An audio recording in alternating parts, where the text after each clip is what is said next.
অত্যন্ত প্রয়োজনীয়, অথচ যা নিয়ে কথা বলতে আমাদের খুব একটা স্বচ্ছন্দ বোধ করি না, প্রয়োজনই মনে করি না যে নিয়ে আলোচনার দরকার।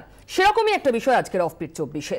লুফা কিংবা ছোবার ব্যবহার কিভাবে আপনি করবেন এবং ভুল ব্যবহার কি মারাত্মক ক্ষতি করতে পারে আপনার ত্বকের, আপনার পরিবারের প্রিয়জনদের ত্বকের।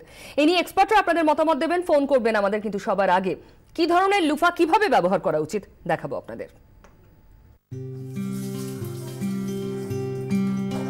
সারাদিনে স্নান পর্বটা দারুণ ভালোবাসে ছোট্ট রিকি। আর স্নান করতে রিকি চাই রঙিন লুফা, তারপরেই ফেনা আর বুদবুদে ভেসে যাওয়া।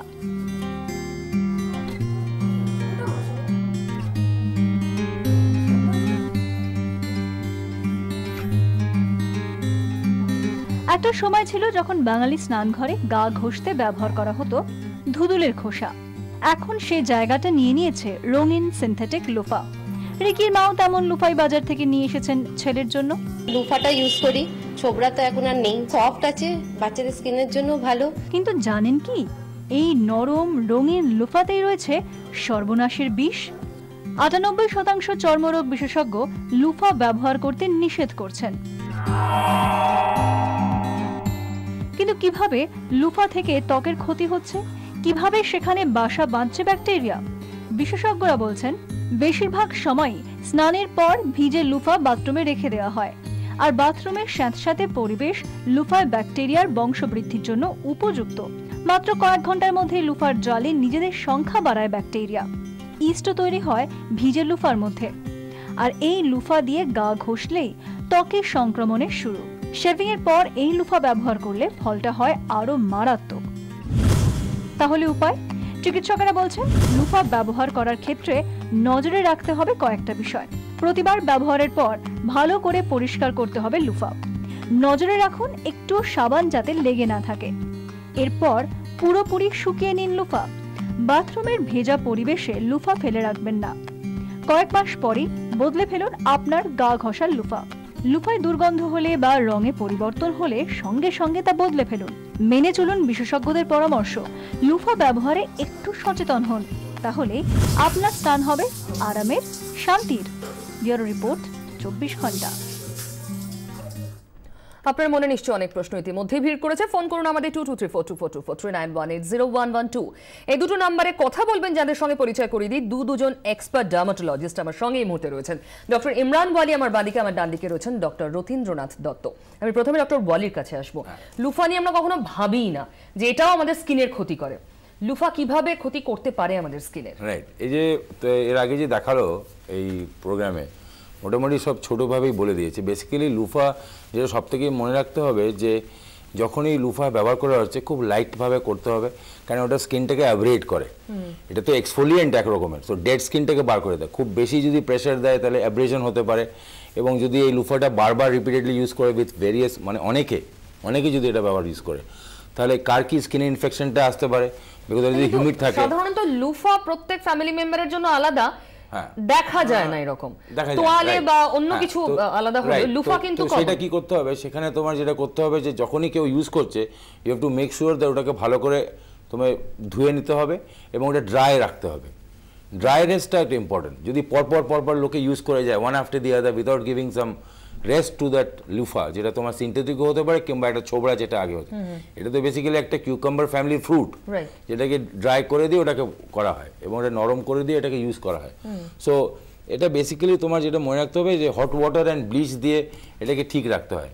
এবং একজন যে ইউজ করছে তার আরেকজন যে ইউজ করবে সেটা যেন গ্যাপ থাকে এবং ড্রাই থাকে।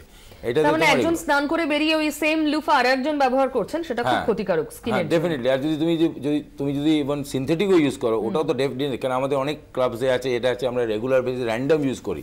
কার ইনফেকশন কে যাচ্ছে তুমি তো জানো না, বেদাই সেটা তো দেখিয়ে দেওয়া হয়েছে যে ব্যাকটেরিয়ালও হতে পারে, ফাঙ্গালও হতে পারে। So I think letter on যদি শেভ করার সময় কেটে যাওয়া হচ্ছে, ওর মধ্যে ইস্যু হয়ে গেছে, তুমি কি করে বুঝতে পারছো যে ট্রান্সমিট হচ্ছে না? ঠিক আছে। ডক্টর দত্তর কাছে আমি জানতে চাইবো, ধরুন লুফার ব্যবহার নিয়ে আমাদের সতর্কতা প্রয়োজন রয়েছে, কিন্তু একটা ভেজা লুফায় যখন ফাঙ্গাস তৈরি হয়ে যাচ্ছে সেটা আমাদের স্কিনে গিয়ে কি হতে পারে? ইনফেকশন দু রকম আছে যেগুলো এর থেকে আসতে পারে, একটা হলো ব্যাকটেরিয়াল, একটা হলো ফাঙ্গাল। তো ডক্টর ইমরান তো বললেন না আমাদের ব্যাকটেরিয়াল ব্যাপারটা। ফাঙ্গাস কিন্তু রাতারাতি আসে না, টাইম লাগে। ওটাকে যদি ভেজা অবস্থায় থাকে ফাঙ্গাস ময়েস্ট জায়গাতেই গ্রো করে, ড্রাই জায়গায় ফাঙ্গাস থাকে না। তো সেই জন্য ওটাকে সবসময় আফটার ইউজিং লুফা ওটাকে রানিং ওয়াটারে ওটাকে ভালো করে ধুতে হবে, রানিং ওয়াটারে, এমনি জলে হবে না, অল্প একটু জলে হবে না। কারণ কি হয়, লুফাটা বাঁধা থাকে, ওটা একটা রিবন টাইপের জিনিস, ওটাকে ধরে একটা নট দেওয়া আছে। তো যে লুজের জায়গাগুলো কিছু নেই, নটটা আছে, সেই যে ক্রেভিসেসগুলো সেইখানটায় জিনিসটা থাকে। আর ফাঙ্গাসও উড়ে বেড়াচ্ছে, ফাঙ্গাসও যখন খুশি আসতে পারে। তো যদি ওটা ড্রাই না হয় তাহলে ফাঙ্গাস ওর ভেতরে আসতে পারে। আর ফাঙ্গাস অনেক রকম ফাঙ্গাস আছে। ইউজুয়ালি মানুষের যে ফাঙ্গাসগুলো হয় সেইগুলোই মানুষ তো মানুষ হবে। একজনের ফাঙ্গাস তার গায়ে আছে, দাঁত বা কিছু ক্যান্ডিডা কোনো গ্রুপ আছে, এবার সে ব্যবহার করে তারপর আরেকজন ব্যবহার করলে automatically that fungus may be transmitted. মানে সংক্রমণের সম্ভাবনা অনেক বেশি। টেলিফোনে কেউ রয়েছেন, একটু শুনে নিই, বলুন। নমস্কার। নমস্কার। আপনাদের সবাইকে নমস্কার জানাই। আর আমি বিশ্বজিৎ গাইন বলছি, জয়রামপুর, বিষ্ণুপুর, বাঁকুড়া থেকে। বলুন। প্রতিদিন অপডেট 24 আমাদের নানাভাবে উপকার করে চলেছে। আর আজকে লুফা নিয়ে যেটা বলছেন, তো লুফা এবং আমরা আগে তো বাড়িতে সবাই দুধুলি ব্যবহার করতাম, এই দুটোর মধ্যে জানি না কোনটা বেশি উপযোগী। আর আমার প্রশ্ন যে আধুনিক সময়ে বর্তমান যুগে কি এই দুটো তুলনায় নতুন কিছু বেড়েছে যেগুলো আমাদের সত্যি ত্বকের পক্ষে খুব উপকারী? এবং আমরা শুনতে থাকুন, উত্তর পাবেন। আর কে আছেন? হ্যালো দিদি। হ্যাঁ বলুন। আমি ওইখান থেকে বাঁশিমারা বলছি। বলুন। আগে আমার ছেলেকে আমরা লাইনে যদি সাবান লাগাতো আমরা, তারপরে আমরা দেখলাম গা ছড়ে যায়, তারপরে জ্বালা জ্বালা করে, কিন্তু এখন আমরা ধুধুল জালি ব্যবহার করি, খুব ভালো আমরা। আচ্ছা, মানে ধুধুল ব্যবহার করে খুব উপকার পাচ্ছেন? হ্যাঁ, খুব ভালো। অনেক ধন্যবাদ, আপনি শুনতে থাকুন। অত জোরে ঘষলে তো ছড়ে যাবেই গা। আমি আসবো যে ধুধুল না লুফা, মানে সিনথেটিক লুফা, কোনটা ত্বকের জন্য উপযোগী একজন জানতে চাইলেন। যদি ভোট দিতে হয় তা আমি ধুধুলেই যাব। ধুধুল কারণ নাম্বার 1 টাইম টেস্টেড, অনেক পুরুষ ধরে বংশ ধরে এইটা চলে এসছে।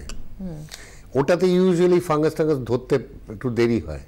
ওটাও তো ভেজা অবস্থায় থাকে। ভেজা, ওটার মধ্যে ইয়ে রয়েছে, গ্যাপস হচ্ছে, that's it's made of cells, but those are natural. হ্যাঁ, আর এইটা হলো একদম আর্টিফিশিয়াল সিনথেটিক। তো ওটাতে আমার মনে কিছু একটা আছে, যার জন্য এত বছর ধরে এত লোক ব্যবহার করেছে, কিন্তু প্রবলেম কিছু হয়নি। তবে আজকাল ওটাকে একটু সফিস্টিকেটেড করার জন্য ওটা কেটে সোজা করে সাইডে একটা কাপড় দিয়ে লাগানো হয়, ওই কাপড়টা কিন্তু ক্ষতিকারক। তার মানে একদম যেরকম আছে সেই অবস্থাতে ব্যবহার করাটা সবথেকে নিরাপদ। সেটাকে ধুতে খুব ইজি, রানিং ওয়াটারে দিই বা এমনি জলে যদি ধুই পরিষ্কার হয়ে যায় খুব তাড়াতাড়ি। লুফাটা অত তাড়াতাড়ি হয় না, কারণ ওই যে নটটার জন্য নাম্বার 1। নাম্বার 2, ওই কাপড়ে যদি ইয়ে দেওয়া থাকে একটা বর্ডার, সেটাও গন্ডগোল করে। ঠিকই। আরো কেউ রয়েছেন প্রশ্ন নিয়ে, বলুন। হ্যালো। হ্যালো। হ্যাঁ, ব্যারাকপুর থেকে মৃণাল চট্টোপাধ্যায় বলছি। বলুন। হ্যাঁ, বলছি যে লুফা বা সাবানের মধ্যে থেকে কি ইনফেকশনটা ছড়াতে পারে? মানে যেমন সাইডে কুচকির দিকে দু সাইডে যেমন ওই ফাঙ্গাল বা এরকম ইনফেকশন গুলো হয়, এগুলো থেকে কি হতে পারে এটা? শুনতে থাকুন আপনি। আর কে রয়েছেন? আমি তমি রক্ষী। বলুন। বন্ধুবার হুগলি থেকে বলছি। বলুন। হ্যাঁ, আমি একটু পুরোনো আমলের লোক, তো আমি বরাবরই ওই ধুতুলে দিয়ে ব্যবহার করে আসি। হ্যাঁ, আমি অন্য কিছু ব্যবহার করি না, এমনি ঠিকই আছি, কোনো অসুবিধা হয় না। অনেক ধন্যবাদ আপনার অভিজ্ঞতা জানানোর জন্য ডক্টর ওয়ালি। দেখুন, ওই যেটা ডক্টর দত্তও বললো, I fully agree with him, যে এই যে ধুধুল যেটা হিন্দিতে নেনুয়া বলে, এটা তো টাইম টেস্টেড। আর এটা যদি রানিং ওয়াটারে কিংবা হট ওয়াটারে রেখে এটা ধুয়ে দিয়ে তারপরে এটা ড্রাই করে রাখা যায়, ক্র্যাকস অ্যান্ড ক্রেভিস, গ্রয়েন্স, যেটা আর্মপিটস, এগুলোতে এফেক্টটা ভালো হয়। কারণ এটা একটা ফাইবার, এটা একটা ফ্রুট, মানে এটা ফ্যামিলি, কিউকাম্বার ফ্যামিলি। ওকে, এটাতে তোমার যেটা বডিটা বেসিক্যালি ক্লিন করে। এবং একজন প্রশ্ন করলেন যে ধরুন খুব ইন্টিমেট পার্ট, আমি বলছি সেখানে ওখানে হালকাভাবে করতে হবে, হালকাভাবে। কেন খুব জোরে, খুব নতুন একটা তুমি তোমার এই লুফাটা ইউজ করলে, ন্যাচারাল যেটা, খুব জোরে ঘষলে তখন নরম থাকে না, ওটা তখন অ্যাব্রেড করতে পারে, অ্যাব্রেশন করতে পারে। তো সফট এরিয়াতে হালকাভাবে করতে হবে। এখন ওটাতে মানুষের একটা কনসেপ্ট আছে জানো তো, খুব জোরে ঘষাঘষি বেশি পরিষ্কার হবে, তাতে কিন্তু স্কিনের ক্ষতি হয়। মানে স্কিনের ক্ষতিটা কি হয়, স্কিনটা ড্রাই হয়ে যায়, তারপরে তোমার লিসলেস হয়ে যায়, তারপরে তোমার যেটা একটা ন্যাচারাল তো গ্লস আছে স্কিনের, সেটা তো নষ্ট হয়ে যায়। তো বেশি সাবান বেশি করলে তো স্কিন আরো ড্রাই হয়ে যাবে। আরো একটা প্রশ্ন রয়েছে, ধরুন লুফা ব্যবহার করছেন বিভিন্ন ফ্যামিলি মেম্বাররা, এবং সাবানও দেখা যায়, লিকুইড সোপ কতজন ব্যবহার করেন আমরা জানি না, মানে বডি শাওয়ার জেল, তো যেটা বার ইউজ করা হয় সেটাও কমন থাকে। তো লুফা থেকে ওই সাবানের মধ্যেও কি ইনফেকশন যেতে পারে? একজন এই প্রশ্নটাও করেছে। লুফা থেকে সাবানে I am not very sure, আমার কোনো হিস্ট্রি ওরকম নেই, I am not very sure about it. But লুফাতে তো ব্রিড করে, সেটা তো অলরেডি আমরা আগে ডিসকাস করে নিয়েছি যে ব্যাকটেরিয়া কি ফাঙ্গাস, আর ফাঙ্গাস তো অনেক টাইম লাগে ব্রিড করতে, but bacteria can breed very fast and it can cause তোমার অনেক রকম প্রবলেম থাকতে পারে। অ্যান্ড বেসিক্যালি এটা তো একটা মিথও আছে যে যত বেশি ঘষবে, এটা বেসিক্যালি লুফাটা কি কাজ করে, এটা একটা এক্সফোলিয়েন্ট, ডেড স্কিনটাকে ক্লিন করে বেসিক্যালি, ঠিক আছে। আগে তো 4000-3000 বছর এটা লুফাটা কি, লুফা ইজিপ্টিস, এটা ইজিপ্ট থেকে এসেছিল এই জিনিসটা, ঠিক আছে।